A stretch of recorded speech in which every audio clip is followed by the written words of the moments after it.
আমার 24 বছর বয়স আর আমার হাজবেন্ডের 50+। হ্যাঁ, এটাই সত্য কথা, এখানে একটুও মিথ্যা নেই। আমার বাবা মা আমাকে এভাবেই একটা মানুষের কাছে বিয়ে দিছিল, যে বিয়ের দিন হচ্ছে অকথ্য ভাষায় বকাবকি করেছিল। কেননা যে আঁচল আর তার মানে আমার শাড়ির আঁচল আর তার হচ্ছে যে পাঞ্জাবি গিফট দেওয়া হয়েছিল, দাদি নানিরা আর কি করে গিফট দিছিল। এই গিফটটা কেন দেওয়া হলো সে অকথ্য ভাষায় গালি দিছিল।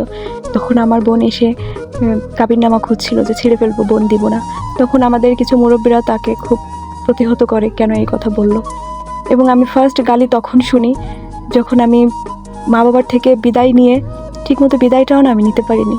বিদায় কোনো রকম নিয়ে গাড়িতে উঠতে দেরি করছিলাম, তখন আমার ওই হাজব্যান্ড আমাকে বলছিল দ্রুত উঠে আসে এবং একটা গালি দিছিল আমাকে, ড্রাইভারকে মানে গাড়িওয়ালাকে টাকা দিতে হবে বেশি, সময় চলে যাচ্ছে। আমাকে কোনো রকম গাড়িতে ঢুকায় খুব দ্রুত চলে গেল। এবং আমি যে গাড়ির ভিতরে কান্না করছিলাম ওই লোকটা একটু ফিরেও তাকালো না। ওই লোকটা বয়স্ক হতে পারে, কিন্তু আমি তো কম বয়স্ক ছোট একটা মেয়ে ছিলাম।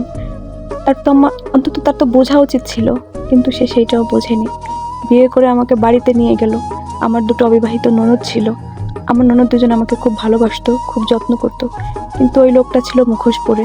ওই লোকটা আমাকে গোপনে অত্যাচার করতো, যেটা আমি কাউকে বলতে পারতাম না। আমার পরিবারকে ছোট করতো, সামনে সবার সাথে খুব মিষ্টি আচরণ করতো, সবার সামনে আমাকে দেখাইতো যে আমাকে খুব ভালোবাসে, সবাইকে দেখাইতো খুব যত্ন নেয়, খুব কেয়ার করে।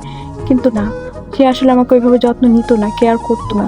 সবার অগোচরে এক রূপ আর সামনে মানুষের আর এক রূপ। এটা একদম সত্য কথা, আমার সাথে এরকম ঘটতেছে।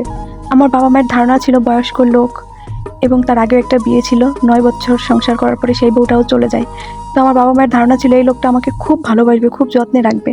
কারণ এই লোকটা বিয়ে করার জন্য অনেক গয়নাগাটি আনছিল, অনেক কিছু আনছিল, আমাকে সব কিছু দিয়ে সাজায় নিছিল।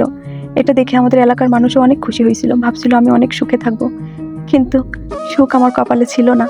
আমি কিছুদিন পরেই বুঝতে পারলাম তার মুখ আর মুখোশ দুটো কেমন। আমি না পরিবারকে বলতে পারছিলাম না অন্য কিছু করতে পারছিলাম, কারণ আমার চিন্তা ছিল বিয়ে একবারই হয়। যা হোক, এরপরে আমার প্রথম মাসেই বাচ্চা পেটে আসে। ছোট ছিলাম, আমি সেভাবে কিছু বুঝতে পারি নাই। যখন আমার বাচ্চাটা পেটে আসে তখন হচ্ছে সে আমাকে যে ছোট ছোট গয়নাগুলো দিছিল সেই গয়নাগুলো বিক্রি করে সে সৌদি চলে যায়, বিদেশে চলে যায়। তো যখন সে বিদেশে যায় তখন বড় যে গয়নাগুলো ছিল ওইগুলো বিক্রি করে নাই, ছোট ছোট যে গয়নাগুলো দিছিল ওইগুলো সব বিক্রি করে সে প্রবাসে চলে যায়। এবং ওখানে যাওয়ার পর দেখতাম যে সে কন্টিনিউ আমার সাথে কথা বলতো না। সে মানে সামান্য ঝামেলা হইলেই কথা বলা বন্ধ করে দিত। ওইভাবে আমাদের খরচও দিত না, মানে পানি বিল, বিদ্যুৎ বিল, শহরের বাড়ি এত খরচ, ছোট একটা বাচ্চা মেয়ে আমার, মানে সীমিত কিছু খরচ দিত, তাও অনেক সময় দিতও না, অনেক ঝামেলা করতো। আর পরিবারকে তো গালাগালি, ছোট করা, অপমান করা। তার সবসময় চিন্তা ছিল যে আমার বাবার বাড়ির পরিবার হচ্ছে আমাদেরকে খরচ দিবে। তো যাই হোক, এই করে 5 বছর চলে যায়, 6 বছরে পড়ছে, সে দেশে আর আসে না, আসার কোনো নামই নেয় না। তো আমাকে যে ওইভাবে খুব বিলাসিতায় রাখছে, খুব টাকা পয়সা দিচ্ছে তাও না। যাই হোক, অনেক বলাবলির পরে সে একটা সময় দেশে আসে, 6 বছর যখন চলে তখন দেশে আসার পরে শুরু হয় আমার উপর অমানবিক অত্যাচার।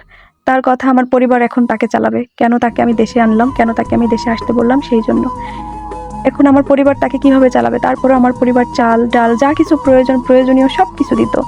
তো এর ভিতরে আমি আবার কনসেপ্ট করি, সে যখন দেশে আসে, আসার পর আবার কনসেপ্ট করি। তখন আমি যে অসুস্থ হই আমার মা বাবা ট্রিটমেন্ট করতো, আমার আপুরা ট্রিটমেন্ট করতো, ও কোনো ট্রিটমেন্ট করতো না। এমনকি আমি কিছু খেতে চাইলেও আমাকে খেতে দিত না। এগুলো একদম সত্য ঘটনা, একটুও মিথ্যা না। আমি মানে কম মূল্যের হচ্ছে খেতে চাইছিলাম, লইটে মাছ। তখনও বলছিল সব কিছু খাওয়ার ধান্দা, এত কিছু খেতে চাও কেন। খাওয়ার কষ্ট তো দিছেই, সাথে দিত অমানবিক অকথ্য গালি এবং মার। এই মার আমি সহ্য করতে পারতাম না। আমার বাচ্চাটা যখন 5 মাসের পেটে তখন ওর মার খেয়ে আমার ব্লিডিং হয়েছিল এবং আমার বাচ্চা প্রায় না থাকার মতো অবস্থা। যা হোক, অনেক অত্যাচার, অনেক সব কিছু সহ্য করার পর হচ্ছে আমার বাচ্চা দুনিয়ায় আসে। এবং এখন এক পর্যায়ে আমি ওর এই টর্চারগুলো সহ্য করতে পারছি না। ও উপরে মানে মানুষের কে দেখায় একরকম, কিন্তু ভিতরে আমার সাথে আচরণ করে একরকমের। এটা আমি কোনোভাবেই মেনে নিতে পারছি না। এখন আমি কি করতে পারি, আমার কি করা উচিত? আমি সবার সাথে পরামর্শ করে সবাই আমাকে ডিসিশন দিল যে আমি বাচ্চাদের নিয়ে বেরোয় যাই।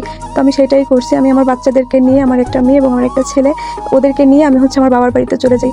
এখন 1টা বছর আমি ওদেরকে নিয়ে স্ট্রাগল করতেছি।